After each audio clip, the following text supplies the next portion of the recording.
সে তো খুব খিচুড়ি প্রিয় লোক। তো আজকে আমার খালার বাড়িতে মিলাদ আছে, তাকে যেন দ্বিতীয়বার বলা না লাগে, সে যেন চলে আসে। হ্যাঁ, দাওয়াত তো আগের বারও পাইছিলাম, কিন্তু আগের বার যে খিচুড়ি বাসি খিচুড়ি খাওয়াইছিল ওর মধ্যে তো এক টুকরো গোশও ছিল না। এবার যেন অবশ্যই গোশ থাকে। সে কি জানে না যে মিলাদের খিচুড়িতে গোশত থাকতেও পারে, না থাকতেও পারে?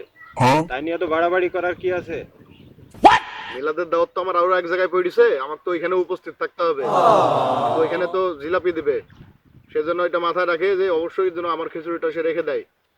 আর যদি গোশত না পাই বীর, সেজন্য অবশ্যই বাড়ির থেকে রান্না করে 2 পিস গোশত রেখে দেয় খিচুড়ির মধ্যে। সে কি মিলাদ শুনতে আসে নাকি খিচুড়ি খেতে আসে? এই জিনিসটা আমার মাথায় ঢোকে না।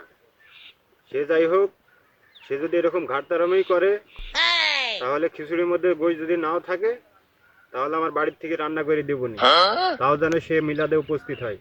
তাহলে তাই হলো, কিন্তু আমার তো এখন একটা কাজ আছে, এজন্য আমাকে যেতে হবে। ঠিক আছে, সে যাক।